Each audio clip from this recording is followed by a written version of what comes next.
Next आहे plant kingdom. In the previous chapter, we looked at the broad classification of living organisms under the system proposed by Whitaker 1969, wherein he suggested the 5 kingdom classification, that is Monera, Protista, Fungi, Animalia and Plantae.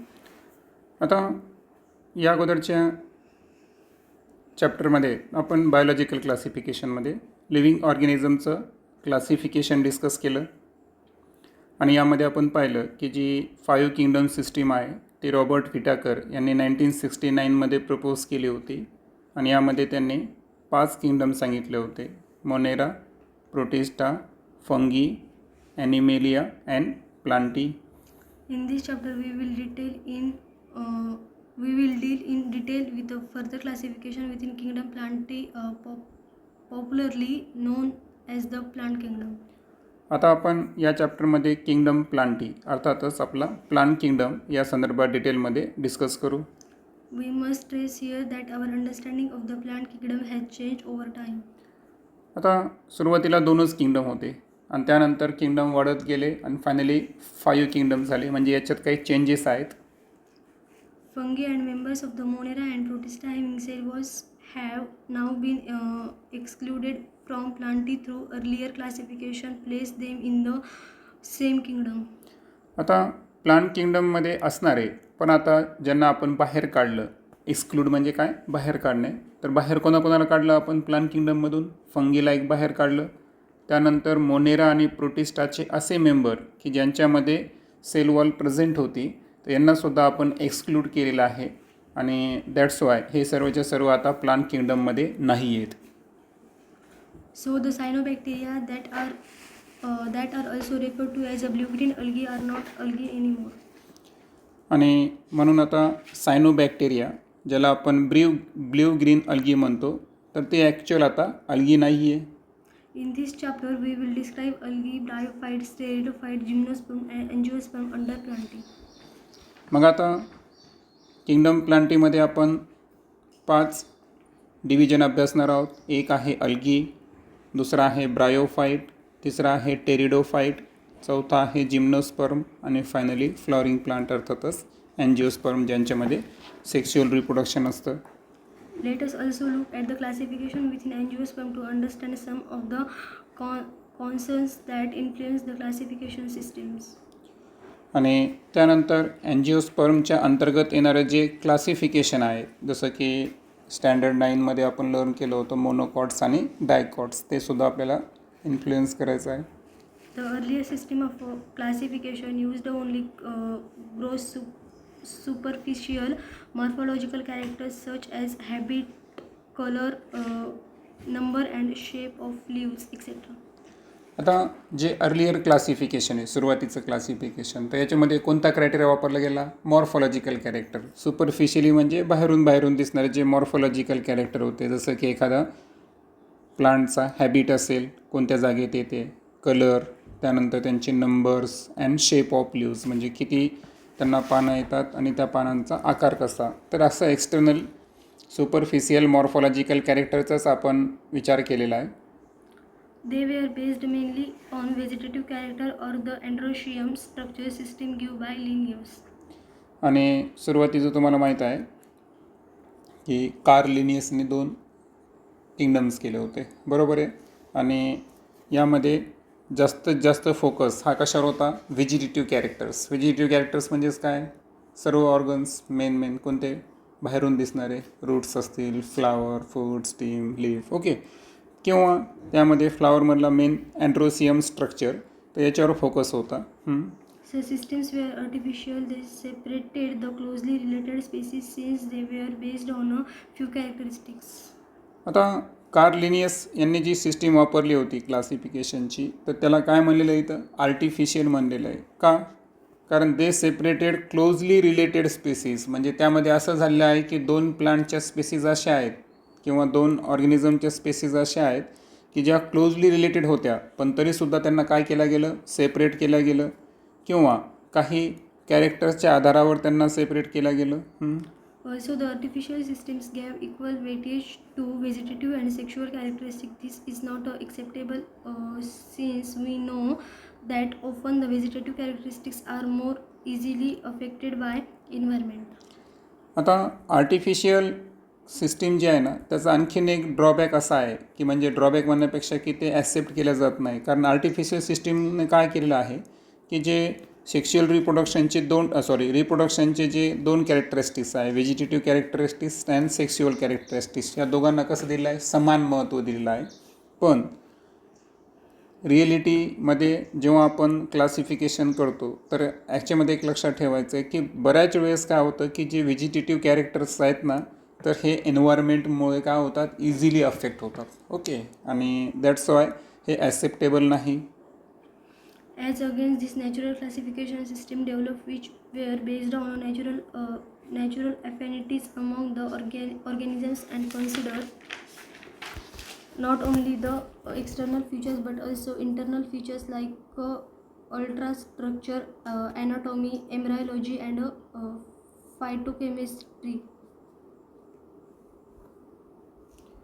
आता पुढे जर पाहिलं आपण की natural classification system पुढे पुढे develop होत गेली. ओके, आणि यामध्ये आपण ऑर्गॅनिझम संदर्भात काही नॅचरल ॲफिनिटीजचा पण विचार घेतला क्लासिफिकेशन करताना.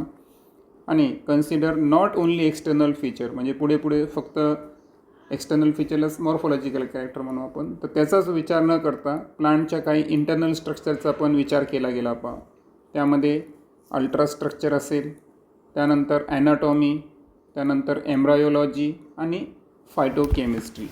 आता अल्ट्रास्ट्रक्चर माहिती आहे तुम्हाला की एखादं स्ट्रक्चर डिटेलमध्ये डिस्कस करणे. ॲनाटॉमी अर्थातच इंटरनल स्ट्रक्चर की इंटरनल ऑर्गनायझेशन कसं आहे त्याचा आपण अभ्यास केला. त्यानंतर एम्ब्रायोलॉजी म्हणजे त्यांची ग्रोथ वगैरे कशी होते, बरोबर, रिप्रोडक्शन संदर्भात. आणि फायनली आहे फायटोकेमिस्ट्री. फायटोकेमिस्ट्री काय आहे, the study of chemical compound derive from plants, म्हणजे एखाद्या वनस्पतीपासून जे केमिकल्स तयार होतात त्या केमिकलचा अभ्यास करणे, याला म्हणायचं फायटोकेमिस्ट्री. Such a classification for flowering plants was given by Gregor Bentham and Joseph Dalton Hooker.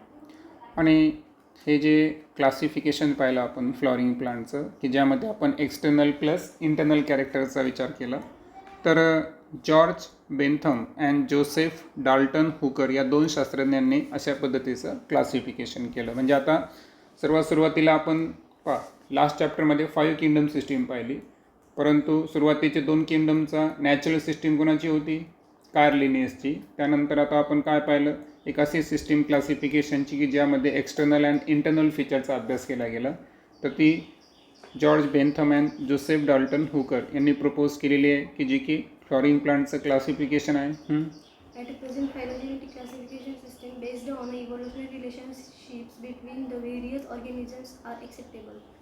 आणि आपल्याला माहीत आहे की जेव्हा आपण क्रायटेरिया पाहिला होता रॉबर्ट फिटाकर, तर यामध्ये बरेच 5 प्रकारचे क्रायटेरिया आहे. त्यामधला एक क्रायटेरिया काय होता, फायलोजेनेटिक रिलेशनशिप, बरोबर ना. तर आजची आपण जी प्रेझेंट सिस्टीम वापरतो ते आहे फायलोजेनेटिक क्लासिफिकेशन सिस्टीम, जी इव्हॉल्युशनरी रिलेशनशिप दाखवते एका ऑर्गॅनिझमचं दुसऱ्या ऑर्गॅनिझमसोबत, आणि याला आपण मोस्टली काय केलेलं आहे, ॲक्सेप्ट केलेलं आहे.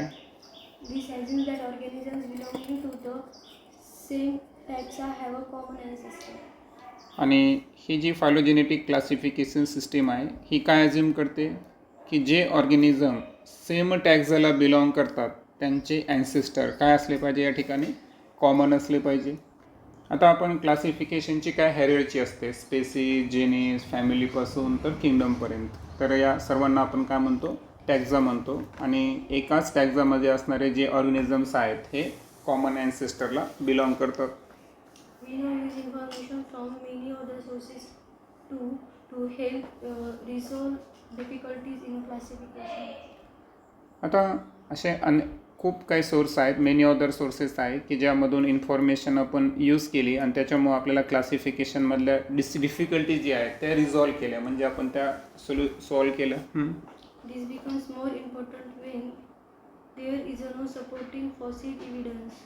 आता काय होतं की फॉसिल एव्हिडन्स जर असेल तर तो स्ट्रॉंग पुरावा असतो, बरोबर आहे का. पण सपोर्टिंग फॉसिल एव्हिडन्स नसताना क्लासिफिकेशनसाठी मग अशा प्रकारचे जे इन्फॉर्मेशन आहे ओके, आणि काही सोर्सेस. तर हे सर्व इन्फॉर्मेशन ही क्लासिफिकेशनसाठी इम्पॉर्टंट होऊन जाते.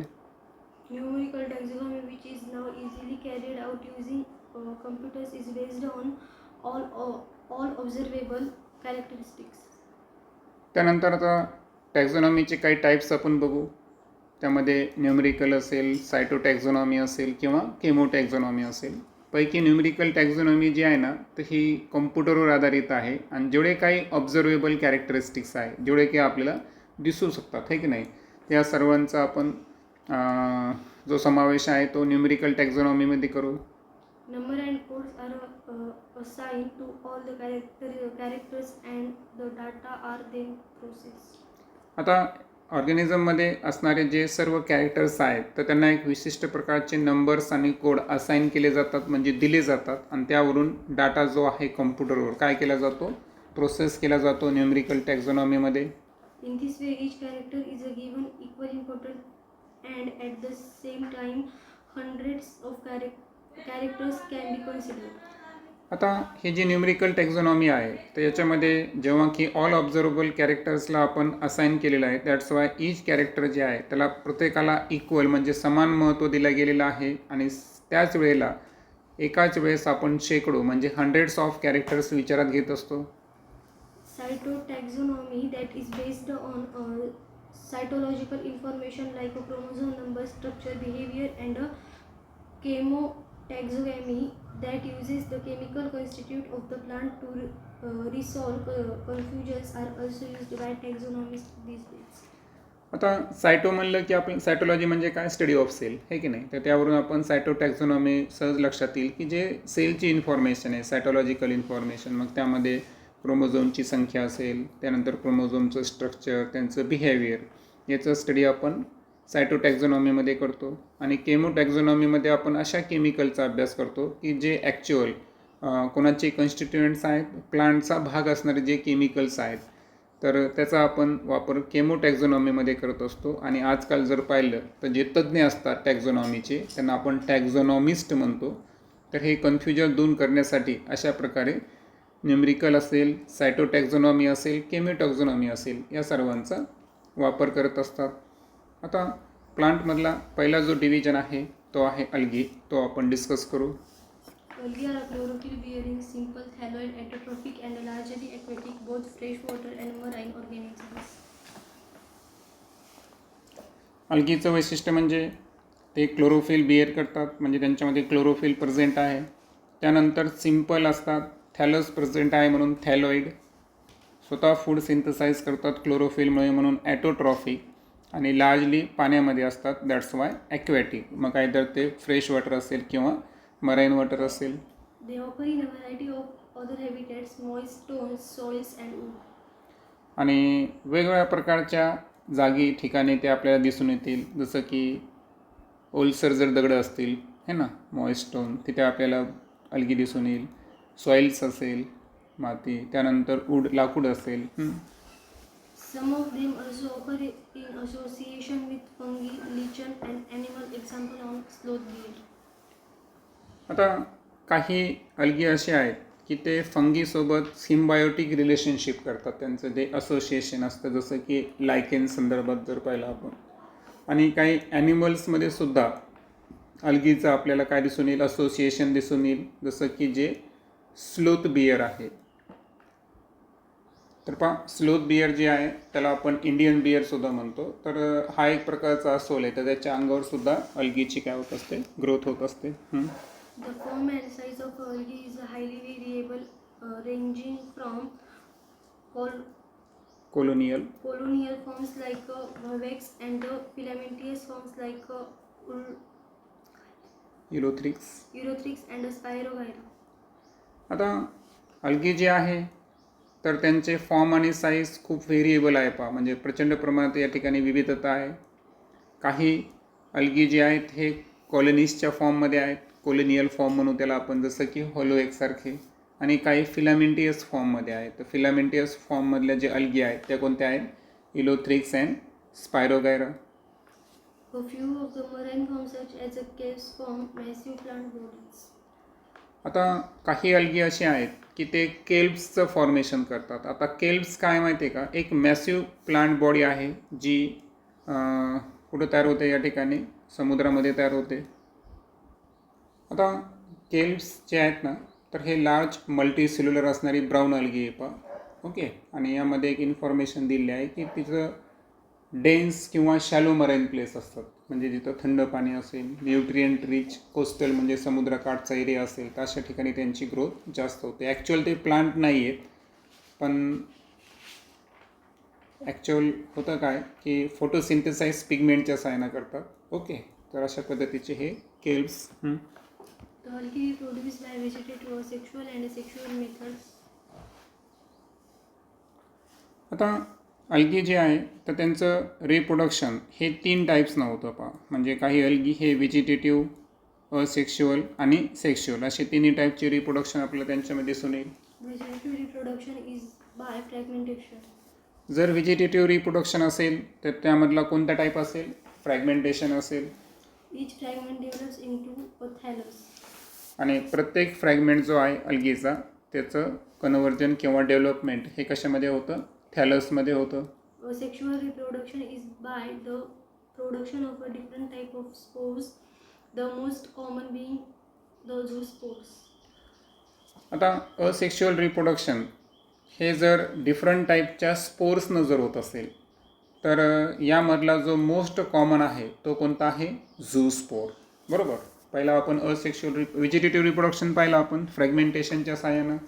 आता असेक्शुअल व्हेजिटेटिव्ह रिप्रोडक्शन आपण पाहिलं की प्रत्येक फ्रॅगमेंट थॅलसमध्ये डेव्हलप झाला. त्यानंतर दुसऱ्या टाईपचं रिप्रोडक्शन आहे असेक्शुअल रिप्रोडक्शन. यामध्ये डिफरंट टाईपच्या स्पोर्सचं प्रोडक्शन होतं आणि त्यामधला मोस्ट कॉमन कोणता आहे? झूस्पोर. They are flagellated, motile, and on germination gives rise to new plants. आता हे जे झूस्पोर्स आहेत तर हे मोटाईल आहेत कारण त्यांच्यावर फ्लॅजेला प्रेझेंट असतो. So that's why flagellated. आणि त्यांचं जर जर्मिनेशन झालं तर त्यापासून न्यू प्लांटचं फॉर्मेशनसुद्धा होतं. Sexual reproduction takes place through fusion of two gametes. आणि तिसरा जो टाईप आहे सेक्शुअल रिप्रोडक्शन, तर यामध्ये 2 गॅमेटचं फ्युजन होत असतं. These gametes can be flagellated and similar in size as in eulethrics or non-flagellated, non-motile but similar in size as in Spirogyra. आता इथं थोडंसं वेगळे उदाहरण आहेत. पहा गॅमेट्स हे फ्लॅजिलेटेड आहे आणि सिमिलर इन साईज जर असतील, दोन्ही वैशिष्ट्य आहेत की फ्लॅजिलेटेड पण आहेत आणि सिमिलर इन साईजसुद्धा आहेत. तर हे कोणत्या अल्गीमध्ये पॉसिबल आहे? इलोथ्रिक्स. आता नॉन फ्लॅजिलेटेड आहेत. ओके. नॉन फ्लॅजिलेटेड म्हणजे नॉन मोटाईल झाले ते, मात्र सिमिलर इन साईज जर असतील तर ते कोणामध्ये आहे? स्पायरोगायरामध्ये आहे. Such reproduction is called as isogamous. आणि अशा पद्धतीचं जर रिप्रोडक्शन होत असेल तर याला काय म्हणायचं? आयसोगॅमस म्हणायचं. सो आयसोगॅमसमध्ये काय पाहिलं आपण की ज्या गॅमेटचं फ्युजन व्हायला ॲक्च्युअली सेक्शुअल रिप्रोडक्शनचा एक टाईप आहे. आता यामध्ये 2 पॉसिबिलिटीज पाहिल्या आपण की गॅमेट्स जे आहेत तर हे आपल्याला सिमिलर इन साईज पाहिजे. एक कंपल्सरी काय आहे? Similar in size. मग सिमिलर इन साईज असताना जर फ्लॅजिलेटेड असतील तर ते कोणामध्ये पॉसिबल आहे? युलोथ्रिक्स. सिमिलर इन साईज आहे मात्र नॉन फ्लॅजिलेटेड आहे ते कोणामध्ये पाहिलं आपण? स्पायरोगायरा. आणि यांच्यापासून जर रिप्रोडक्शन होत असेल तर यांना काय म्हणायचं? आयसोगॅमस. Fusion of two gametes dissimilar in a size as in a species of Eudorina is termed as anisogamous. ॲनिसोगॅमस. आता सेक्शुअल रिप्रोडक्शनचं जे दुसरं टाईप आहे गॅमेट फ्युजनचा तो आहे ॲनिसोगॅमेट्स.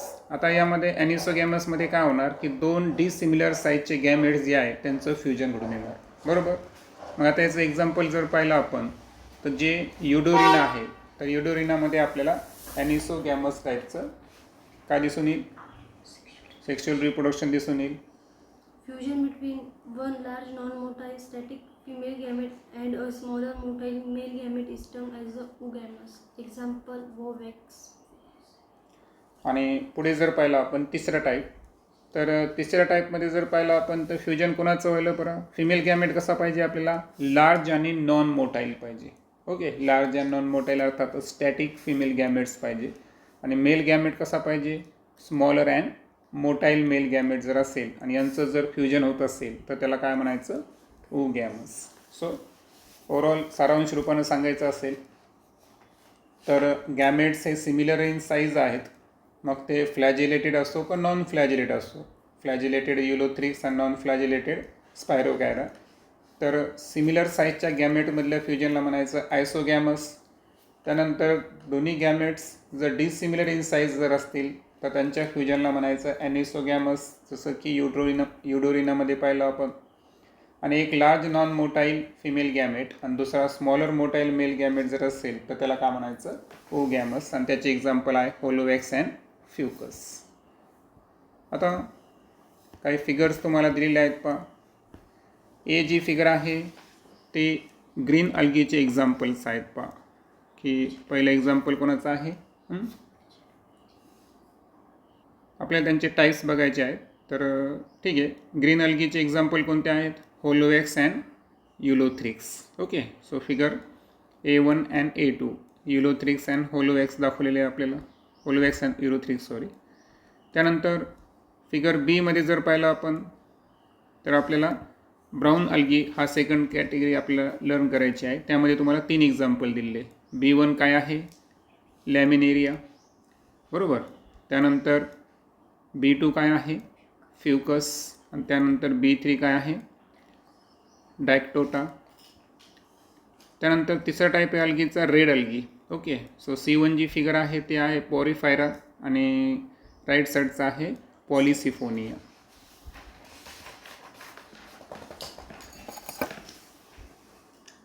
Algae are useful to man in a variety of ways.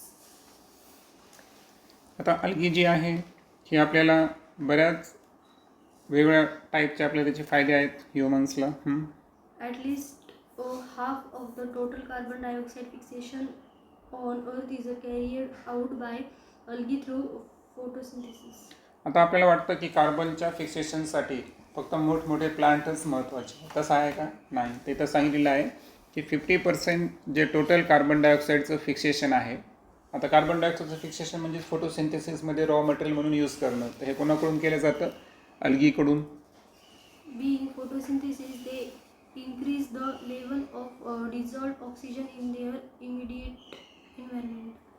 आणि ज्या एन्व्हायरमेंटमध्ये त्यांची growth होते, तर आता मला सांगा ते स्वतः फोटोसिंथेटिक आहे, म्हणजे याचा अर्थ काय झाला, ते ऑक्सिजन काय करणार, फोटोसिंथेसिसमध्ये रिलीज करणार. अँड सो डिझॉल्व ऑक्सिजनची लेवल इन्क्रीज करणे हे त्यांचं एक वैशिष्ट्य आहे. They are of paramount importance as a primary producers of energy-rich compounds which form the basis of the food cycles of all aquatic animals. आता यांचं पॅरामाउंट इम्पॉर्टन्स जर पाहिलं आपण अल्गीचं, तर तुम्हाला माहीत आहे की जे एनर्जी रिच कंपाऊंड्स असतात, ओके, जे की सर्व ॲक्वेटिक ॲनिमलसाठी महत्त्वाचे असतात, त्यांच्या फूड सायकलचा बेस असतो, तर त्याचे प्रायमरी प्रोड्युसर्स हे स्वतः कोण आहे, अल्गी आहे. म्हणजे याचा अर्थ अल्गीमधल्या ज्या फूड चेन आहेत हे ॲक्वेटिक फूड चेन जे आहे ते कशापासून सुरू होतील, अल्गीपासून सुरू होतील, कारण एनर्जी रिच कंपाऊंडचे प्रायमरी प्रोड्युसर्स हे स्वतः अल्गी आहेत. Many species of Porifera, Laminaria and Sargassum are among the 70 species of marine algae used as food. आता बऱ्याच स्पेसीज आहे अल्गीच्या की ज्यांचा आपण अन्न म्हणून वापर करू शकतो. मग यामध्ये पोरीफायरा असेल, लॅमिनेरिया अँड सार्गॅसम यासहित किती स्पेसीज आहेत, 70 स्पेसीज आहे मराईन अल्गीच्या, म्हणजे समुद्रातल्या अल्गीच्या, की ज्यांचा वापर आपण फूड म्हणून करू शकतो. Certain marine brown and red algae produce large amounts of hydrocolloids, water-holding substances. Example: algae, brown algae, and carrageenan red algae, which are used as commercially. आता काही ब्राऊन अँड रेड अल्गी असे आहेत की ते large अमाऊंटमध्ये असे substance तयार करतात की ज्या सबस्टन्समध्ये पाणी धरून ठेवण्याची काय असते, क्षमता असते. त्यांना आपण हायड्रोकोलाइड्स म्हणतो. सो हायड्रोकोलाइड्स तयार करण्याची क्षमता काही अल्गीमध्ये आहे. जसं की ब्राऊन अल्गीमधला एक एक्झाम्पल घेतला आपण अल्गेन, रेड अल्गीमधला एक एक्झाम्पल घेतला कॅराग्रीन. हे एक असे कमर्शियली यूज करण्यात गेलेले अल्गिन्स आहेत की ज्यांचा वापर आपण हायड्रोक्लोराइड्स म्हणून करू शकतो, कारण त्यांच्यामध्ये पाणी धरून ठेवण्याची काय आहे, क्षमता आहे. Agar one of the commercial products obtained from Gelidium and Gracilaria are used to grow microbes and in preparations of ice creams and jellies. आता काही वनस्पती आहे ज्यांचा आहे, त्यांचे एक्झाम्पल जर पाहिलं आपण तर गॅलिडियम अँड ग्रॅसिलेरिया. तर यांचे वापर आपण कशासाठी करतो माहिती आहे का, मायक्रोब्सची ग्रोथ करण्यासाठी, कारण यापासून एक प्रोडक्ट्स आपण ऑप्टेन करत असतो ते आहे अगार. आता या अगारचा वापर जर पाहिला आपण तर जे आईस्क्रीम आणि जेलीज आहेत यांच्या प्रिपरेशनसाठी त्याचा यूज होतो. Chlorella, unicellular alga rich in proteins, is used as a food supplement even by space travelers. आता जे स्पेस ट्रॅव्हलर असतात तर ते स्पेशल प्रकारचं फूड नेतात पहा. तर स्पेस ट्रॅव्हलर जे आहेत ना, तर फूड सप्लिमेंट म्हणून कोणाचा वापर करतात, क्लोरेला. आता क्लोरेला जे आहे ते जरी युनिसेल्युलर अल्गी असेल मात्र त्यामध्ये प्रोटीनची मात्रा खूप जास्त असते आणि दॅट्स वाय जे अंतराळवीर असतात तर ते फूड सप्लिमेंट म्हणून क्लोरेलाचा यूज करत असतात. The algae are divided into three main classes: Chlorophyceae, Phaeophyceae, and Rhodophyceae. आता अल्गीचे 3 मेन क्लास आपण आता स्टडी करणार आहोत. पहिला क्लास आहे क्लोरोफायसी, दुसरा आहे फिओफायसी, तिसरा आहे रोडोफायसी. त्यानंतर आहे Chlorophyceae which is also known as the green algae. The members of a Chlorophyceae are commonly called green algae. आता क्लोरोफायसी हा पहिला क्लास आहे डिव्हिजन अल्गीचा आणि यामध्ये जर पाहिलं आपण तर त्यांच्या इंडिव्हिज्युअल मेंबर्सला काय म्हणतो आपण, green algae. The plant body may be unicellular, colonical, or filamentous. काही ग्रीन अल्गी हे युनिसेल्युलर आहेत, कॉलनीजमध्ये राहतात किंवा फिलामेंटियस फॉर्ममध्ये पण असू शकतील. They are usually grass green due to the dominance of pigments chlorophyll A and B. आता युजली जर पाहिलं आपण तर ग्रास ग्रीन आहे पहा, आणि ग्रास ग्रीन असण्याचं रिझन जर पाहिलं आपण तर याच्यामध्ये काय आहे, काही पिगमेंटचं डॉमिनन्स आहे आणि ते पिगमेंट्स कोणते आहेत, chlorophyll A and B. The pigments are localized in a definite chloroplast. आणि आपल्याला माहिती आहे क्लोरोफिल जे पिगमेंट्स आहे आयदर ए असो किंवा बी असो तर त्यांचं कुठे लोकलाइज असतात ते क्लोरोप्लास्टमध्ये. The chloroplasts may be discoid, plate-like, reticulate, cup-shaped, spiral, or ribbon-shaped in different species. Most of the members have one or more storage bodies called Pyrenoids located in the chloroplast. तर different टाईपचे chloroplast आपल्याला क्लोरोफायसीमध्ये दिसून येईल. यामध्ये काहींचा shape डिस्कच्या आकाराचा आहे, so discoid, काही प्लेट लाईक आहे, तर काही नेटवर्कसारखं पसरलं असलेलं आपण रेटिक्युलेट म्हणू, काही कप शेपचे आहे, काही स्पायरल आहे चक्राकार, तर काही रिबनच्या शेपचे असतात. आणि इथं एक पॉईंट दिला आहे की मोस्ट ऑफ द मेंबर जे आहेत तर त्यांच्यामध्ये एक किंवा त्यापेक्षा जास्त स्टोरेज बॉडीज असतात पहा, आणि या स्टोरेज बॉडीजला नाव काय आहे, पायरेनॉइड्स. आणि पायरेनॉइड्सचं लोकेशन जर पाहिलं आपण तर ते सुद्धा क्लोरोप्लास्टच्या आतमध्ये लोकेट असतात. Pyrenoids contain a protein besides starch. आता स्टोरेज बॉडीमध्ये जनरली काय प्रेझेंट असतो, स्टार्च. कारण आपल्याला माहिती आहे की ॲनिमलमध्ये ग्लायकोजिन असतो स्टोअर फूड, हे की नाही, तसं प्लांटमध्ये स्टार्च असतं. पण पायरेनॉइड्स हे वेगळ्या टाईपचे स्टोरेज बॉडीज आहेत. त्यांच्यामध्ये जर पाहिलं आपण तर स्टार्च नसतं, त्यांच्यामध्ये काय असतं, प्रोटीन असतं. Some algae may store food in the form of oil droplets. काही अल्गी असे आहेत की त्यांच्यामध्ये फूड जे आहे हे ऑइल ड्रॉपलेट्स आहे ना, ऑइलचे जे ड्रॉप्स असतात त्या स्वरूपामध्ये असतात. Green algae usually have a rigid cell wall made up of an inner layer of a cellulose and an outer layer of pectose. आता क्लोरोफायसीच्या इंडिव्हिज्युअल मेंबरला आपण ग्रीन अल्गी म्हणलो. ओके. आता यांच्यामध्ये जर आपण सेल वॉलचा अभ्यास केला तर ही सेल वॉल कशी आहे बरं, रिजिड सेल वॉल प्रेझेंट आहे. आणि रिजिड असण्याचं कारण का, कारण सेल वॉलची जी आतली लेअर आहे, इनर लेअर, ही कशाची बनलेली आहे, सेल्युलोज. आणि जी आउटर लेअर आहे, बाहेरची लेअर, ही कशापासून बनलेली आहे, पेक्टोजपासून बनलेली आहे.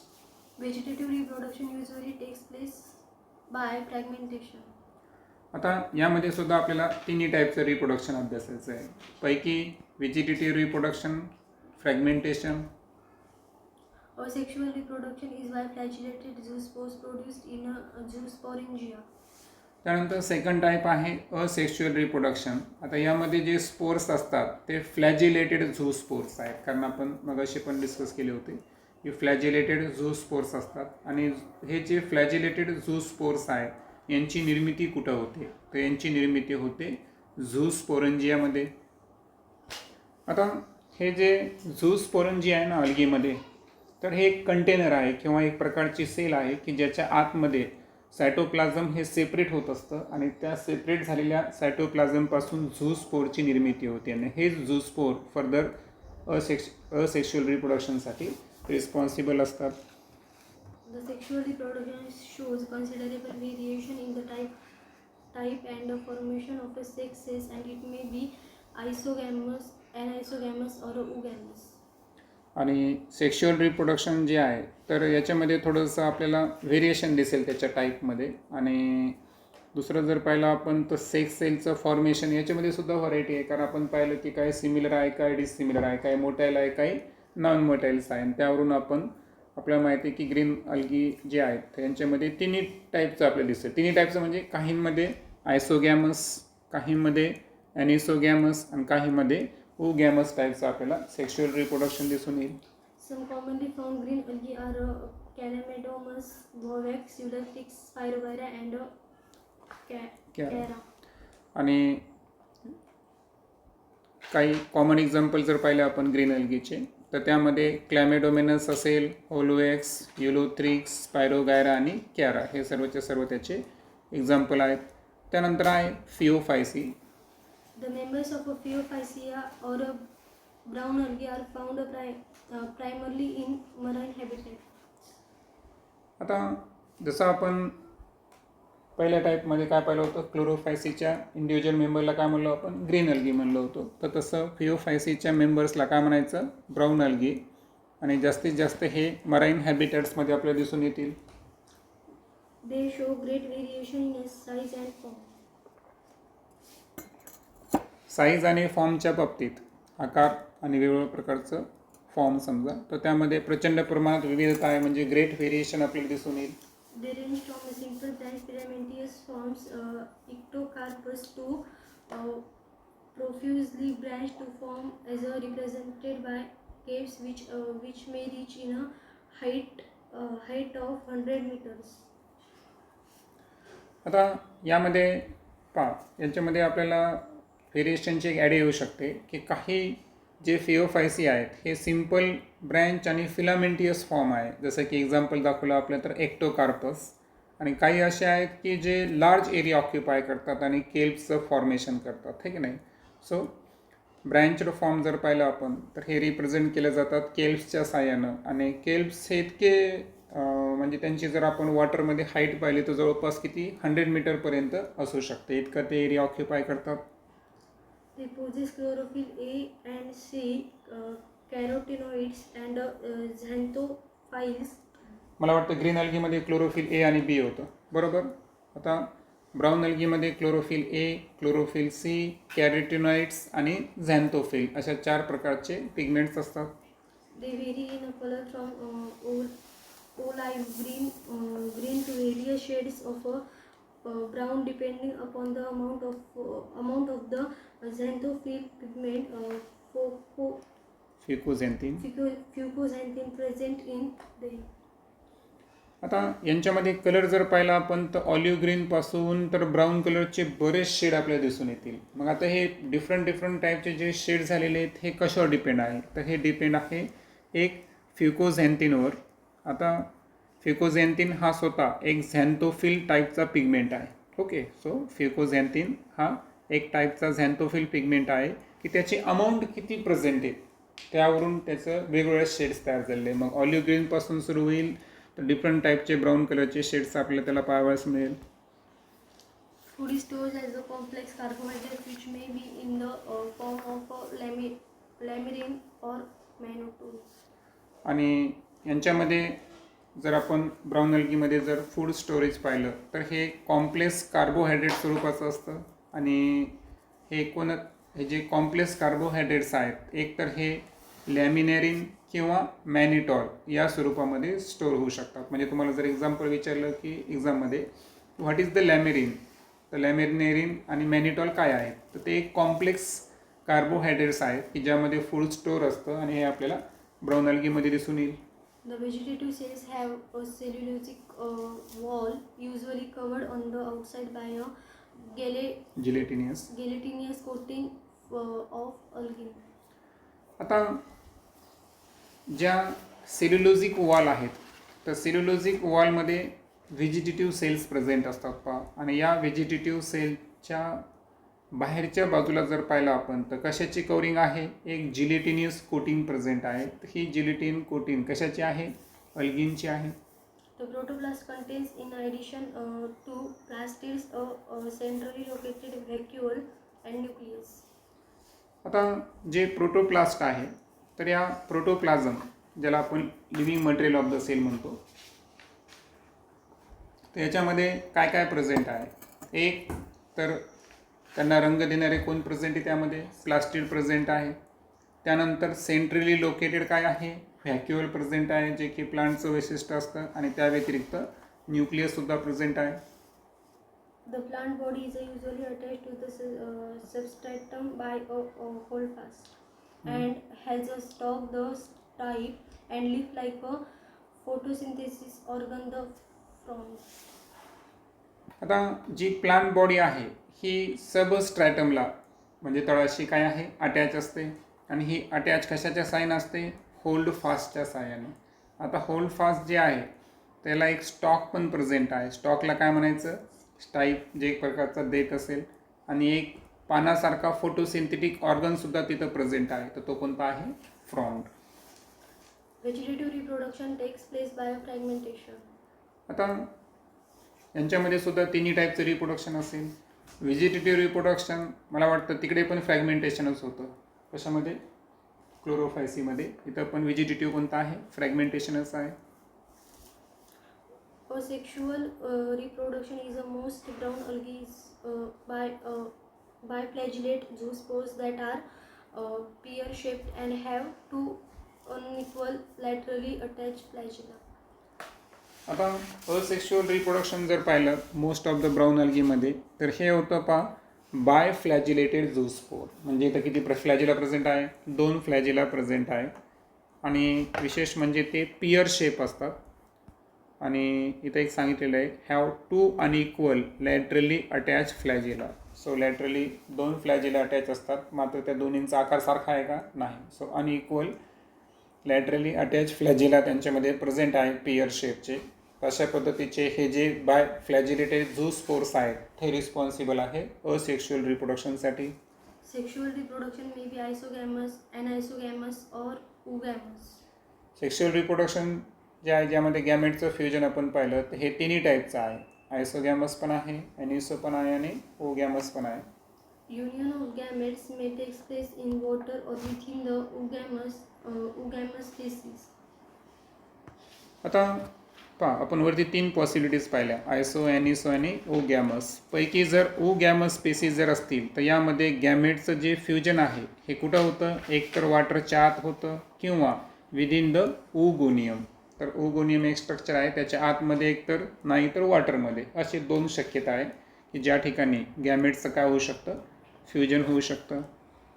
The gametes are pyriform, pear-shaped and bear 2 laterally attached flagella.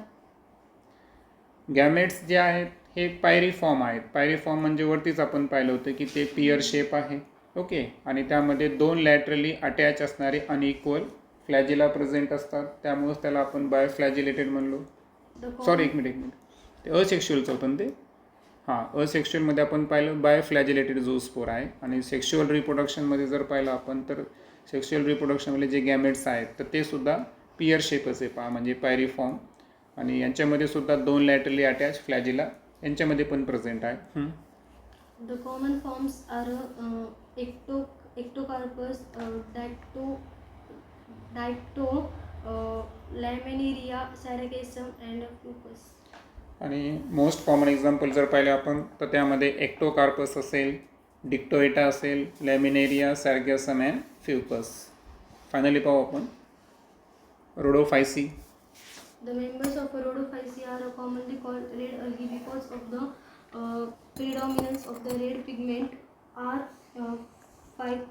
Erythrin. phycoerythrin in their body. आता रोडोफायसी तर या दुसऱ्या इंडिव्हिज्युअल मेंबरला काय म्हणायचं, रेड अल्गी. आणि ॲक्च्युअल हे रेड काय आहे, कारण यांच्यामध्ये रेड पिगमेंट प्रेझेंट असतो आणि तो रेड पिगमेंट कोणता आहे, R फायकोइरिथ्रिन. Majority of the red algae are marine with greater concentrations found in the warmer areas.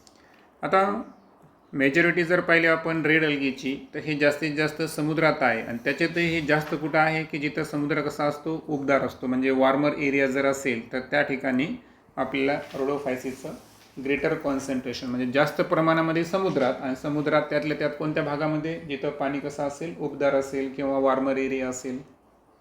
They occur in both well-lighted regions close to the surface of water and also great depths in ocean where relatively little light penetrates. आता जे दोन्ही reasons आहेत म्हणजे वेल लाईटेड region असेल जिथं प्रकाश भरपूर पोहोचतो तर तो कुठं आहे, वॉटर सरफेसच्या क्लोज असतो तो एरिया, बरोबर आहे का. तर या ठिकाणी सुद्धा त्यांची संख्या जास्त आहे. आणि ग्रेटर डेप्थला म्हणजे समुद्राच्या तळाशी गेलो आपण जिथं सूर्यप्रकाश अतिशय कमी पोहोचतो म्हणजे लिटल लाईट त्या ठिकाणी पेनिट्रेट करतं, अशा ठिकाणी सुद्धा आपल्याला त्यांची संख्या दिसून येईल. The red thelly of most of the red algae are multicellular. आता थॅलस त्याचंच प्लुरल फॉर्म आपण थॅलाय म्हणू. तर जे रेड थॅल्या आहेत जास्तीत जास्त रेड अल्गीच्या तर या कोणत्या टाईपच्या असतात, मल्टीसेल्युलर असतात. Some of them have a complex body organization. आता बरेचसे रेड थॅलस आहेत की ज्यांचं आपण रेड अल्गीची जर बॉडी पाहिली आपण तर हे बॉडी ऑर्गनायझेशन कसं आहे, कॉम्प्लेक्स टाईपचं बॉडी ऑर्गनायझेशन आपल्याला दिसून येईल. The food is stored as a fluoride starch which is very similar to amylopectin. amylopectin and glycogen structure. आता रोडोफायसीमध्ये जर पाहिलं आपण तर जे फूड आहे ते कशाच्या स्वरूपात स्टोर आहे, फ्लोरिडिन स्टार्च. आणि या फ्लोरिडिन स्टार्चचा जो स्ट्रक्चर आहे कोणाशी मॅच करतं, ते कोणाशी मॅच करतं, अमायलोपेक्टिन आणि ग्लायकोजिन. The red algae usually reproduce vegetatively by fragmentation. आता जे रेड अल्गीचं रिप्रोडक्शन आहे हे व्हेजिटेटिव्हली अर्थातच असेक्शुअल टाईपचं, याच्यामध्ये पण कोणता टाईप आहे, फ्रॅगमेंटेशनच आहे.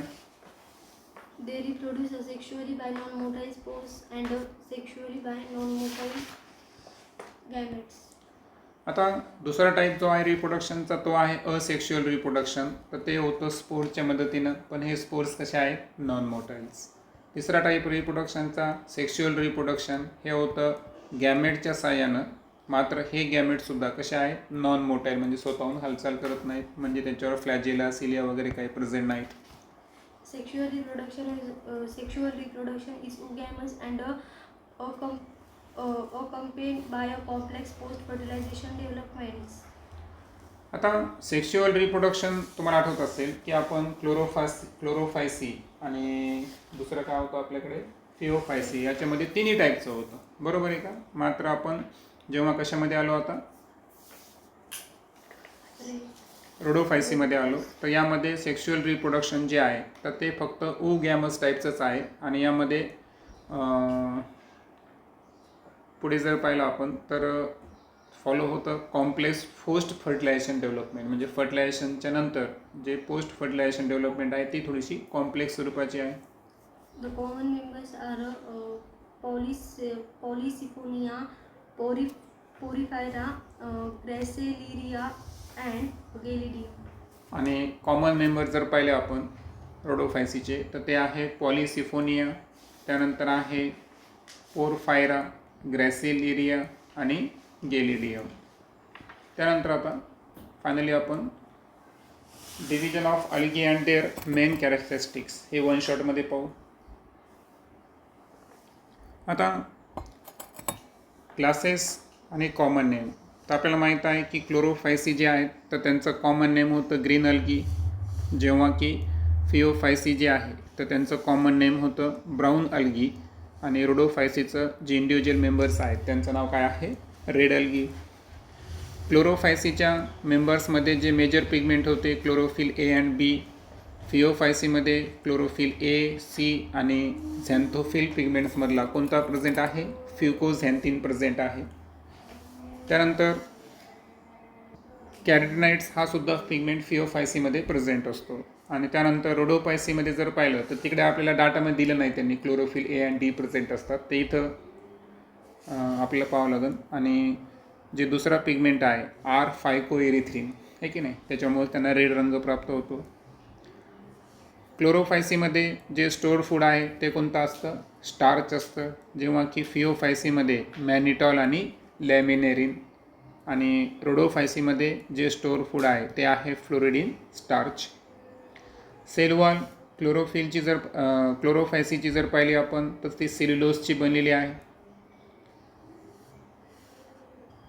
तर इनर सेल्युलोज आणि आउटर पेक्टोज असं होतं. फिओफायसीमध्ये जर पाहिलं तर सेल्युलोज आणि अल्गिन पण प्रेझेंट आहे, बरोबर. आणि रोडोफायसीमध्ये जर पाहिलं तर सेल्युलोज, पेक्टिन अँड पॉलिसल्फेट इस्टर याचा उल्लेख तिकडे नाही, तर आपल्या इथे लक्षात ठेवावं लागेल.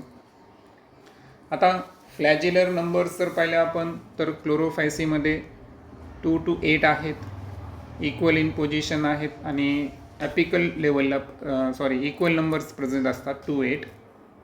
आणि पोझिशन जर पाहिलं आपण तर ॲपिकल टाईपचे आहे. त्यानंतर फिओफायसीमध्ये जर पाहिलं आपण तर फ्लॅजिलर नंबर हे किती आहेत 2 आहेत. आणि पोझिशन्स ऑफ इन्सर्शन्स पाहिलं तर अनइक्वल आणि लॅटरल असतात.